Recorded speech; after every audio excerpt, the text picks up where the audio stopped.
শূন্যরেখায় বিএসএফের কাঁটাতারের বেড়া তৈরি নিয়ে চাঁপাইনবাবগঞ্জের সীমান্তে দুদিন ধরে চলে উত্তেজনা। পতাকা বৈঠকের পর পরিস্থিতি স্বাভাবিক হয়েছে বলে জানিয়েছে বিজিবি।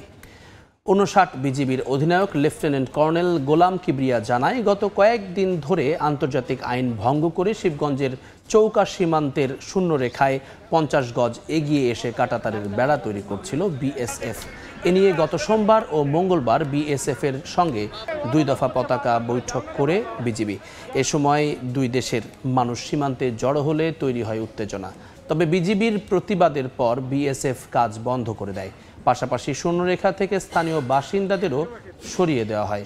বর্তমানে পরিস্থিতি শান্ত থাকলেও সার্বক্ষণিক নজরদারি চলছে বলেও জানিয়েছে বিজিবি।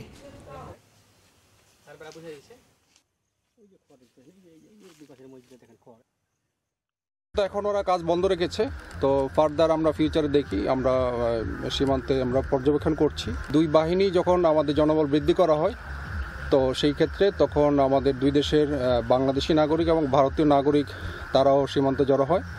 তো সেই প্রেক্ষিতে আমরা জনগণকে বুঝিয়ে সীমান্ত এলাকা থেকে তাদেরকে সরিয়ে দিয়েছি।